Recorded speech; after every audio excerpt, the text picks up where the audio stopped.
Assalamualaikum warahmatullahi wabarakatuh. Saya Dr. Gigi Riona Ulfah akan mencoba untuk mempresentasikan materi mengenai Pierre-Robin Syndrome.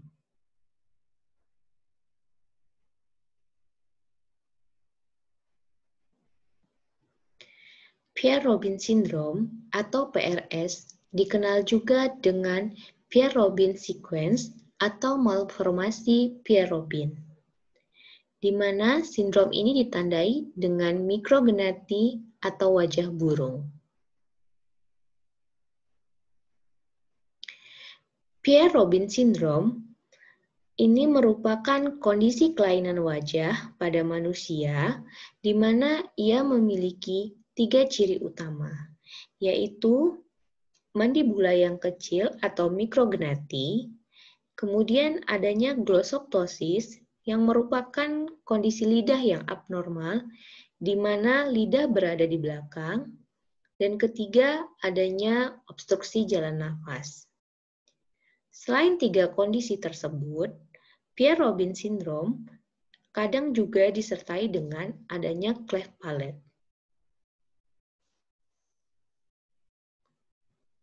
Pierre-Robin Syndrome ini dikatakan sebagai sequence karena kejadiannya merupakan suatu urutan, di mana beberapa anomali dihasilkan dari rantai malformasi yang berurutan. Pertama, mandibula yang kecil akan menyebabkan terjadinya glossoptosis atau perpindahan lidah ke posterior yang pada akhirnya akan menyebabkan obstruksi jalan nafas.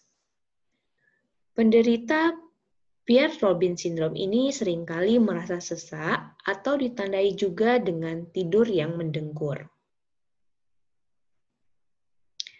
Mikrogenati atau kelainan rahang bawah yang pendek dan rendah ini dilaporkan hampir pada semua kasus Pierre-Robin Syndrome.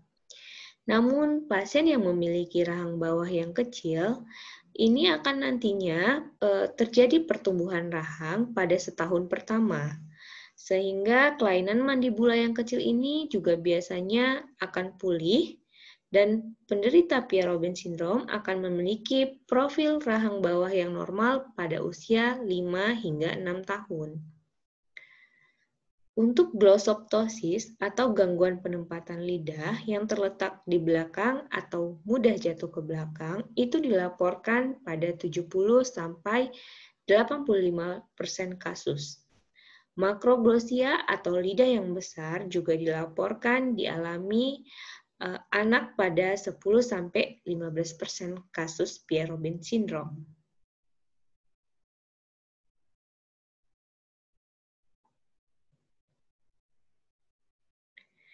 Pierre-Robin Syndrome ini dapat juga dikaitkan dengan cleft palate yang terjadi.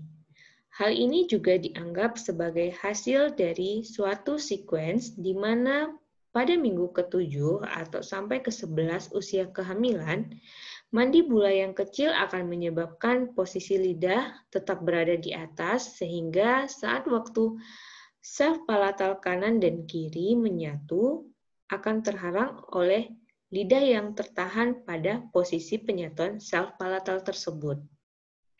Prevalensi kejadian cleft palate pada Pierre-Robin Syndrome ini sebesar 14–91% kasus. Hal ini juga dapat menyebabkan gangguan bicara pada anak.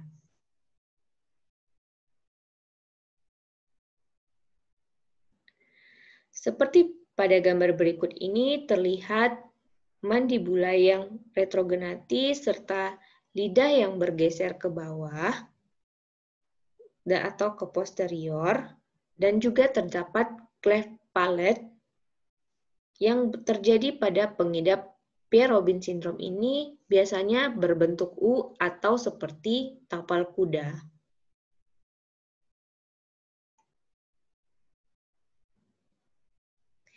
Untuk insidensi dari Pierre-Robin Syndrome ini sebesar 1/8.500 hingga 1/14.000 kelahiran.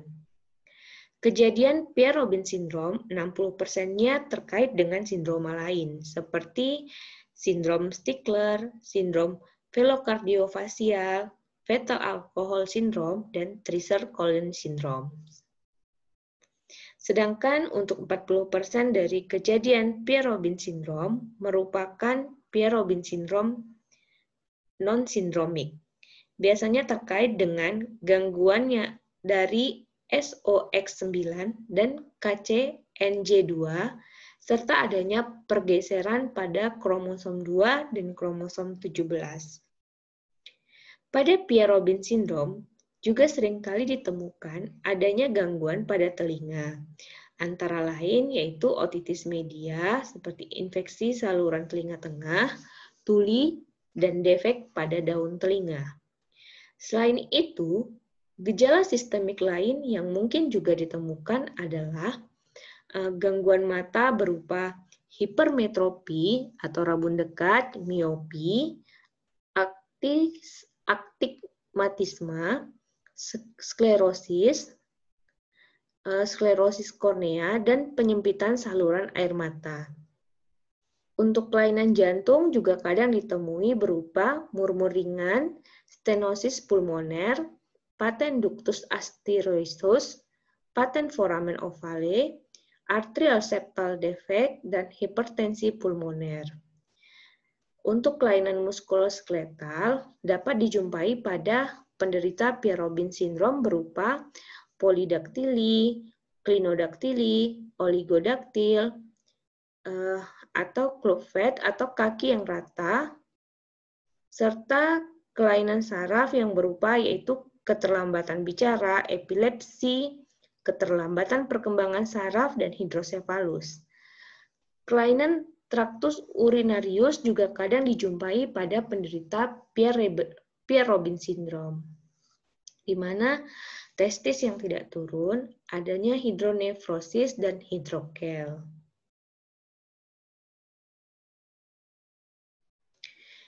Pierre-Robin syndrome ini dapat didiagnosa segera setelah lahir, di mana bayi lahir dengan rahang bawah yang kecil, lidah yang cenderung mengembang di bagian posterior dan mundur ke arah kerongkongan, serta adanya celah langit-langit yang berbentuk huruf U atau tapal kuda. Serta bayi terlihat sulit bernafas dan saat diberi makan pun bayi tersebut akan sulit untuk menelan. Tujuan utama dari manajemen kasus Pierre-Robin syndrome adalah untuk meningkatkan kemampuan bernafas, makan, dan juga untuk mengoptimalkan pertumbuhan serta nutrisi dari pengidap Pierre-Robin syndrome itu sendiri.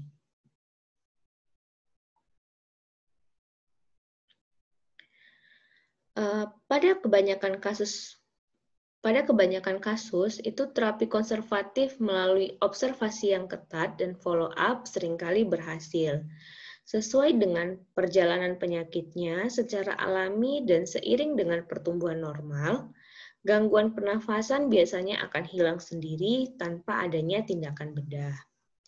Untuk mengatasi masalah gangguan pernafasan seperti noisy breathing, nafas pendek, apnu, atau adanya desaturasi, terapi posisi tengkurap terbukti efektif.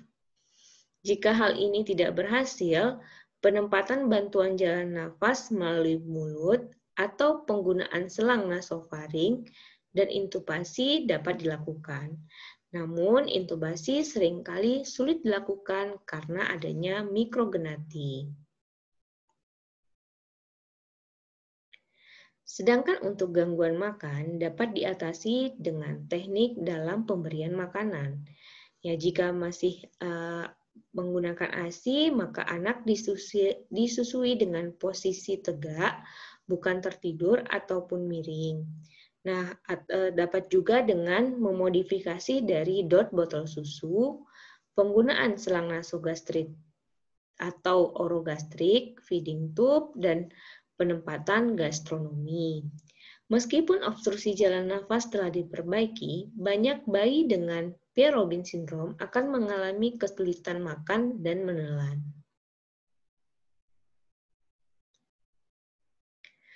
Seperti pada gambar yang kiri ini merupakan teknik pemberian ASI secara tegak.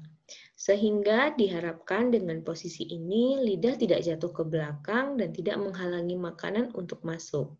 Sedangkan untuk gambar yang kanan merupakan contoh penggunaan selang nasogastrik dan orogastrik. Sementara, tindakan bedah diperlukan jika anak memiliki mikrogenati yang parah dengan gangguan nafas dan kegagalan pertumbuhan. Tindakan bedah juga diperlukan untuk memperbaiki cleft palate yang biasanya dilakukan pada usia 6-18 bulan. Tindakan bedah yang biasa dilakukan untuk kasus Pierre-Robin syndrome adalah tongue lip adhesion, mandibular distraction osteogenesis, dan tracheostomy. Untuk penanganan Pierre-Robin syndrome ini diperlukan suatu penanganan yang komprehensif dengan analisa dan pemeriksaan secara menyeluruh, baik itu insidensi, faktor resiko, sindrom lain yang terkait, gangguan nafas dan makan, juga prognosis terhadap kasus yang terjadi. Nah, tabel berikut ini akan membantu kita untuk menentukan tindakan apa yang dapat kita lakukan untuk penanganan Pierre-Robin syndrome, di mana kasus yang ringan yang ditandai dengan merespon terhadap manajemen yang konservatif, hipoapnea indeksnya 0-5, tidak ada komorbid yang lain, serta tidak adanya reflux, maka dapat ditangani dengan pemposisian tengkurap untuk membantu pernafasan dan juga dengan posisi tegak untuk makan, atau bisa juga dengan penggunaan selang nasofaring. Nah, sedangkan untuk kasus yang sedang yang ditandai dengan tidak merespon terhadap perawatan konservatif, apnea indeksnya itu lebih dari 6, serta terdapat reflux yang stabil dan tidak memiliki komorbid atau sindroma lain, biasanya dapat diatasi dengan tongue lip adhesion atau dengan mandibular distraksi osteogenesis. Nah, sedangkan untuk kasus yang berat, maka dapat dilakukan tracheostomy yang nantinya juga akan dikombinasikan dengan mandibular distraksi osteogenesis.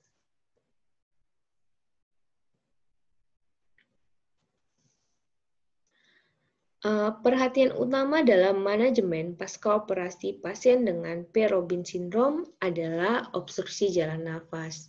Karena obstruksi jalan nafas pasca operasi akut ini akan dapat menyebabkan terjadinya hipoksia, edema paru, bahkan dapat menyebabkan kematian. Selain itu, pasca operasi, pasien dengan Pierre-Robin syndrome ini biasanya juga masih membutuhkan dukungan lanjutan untuk pemberian makan dan juga membutuhkan tim terapi wicara. Demikian presentasi saya kali ini. Saya ucapkan terima kasih.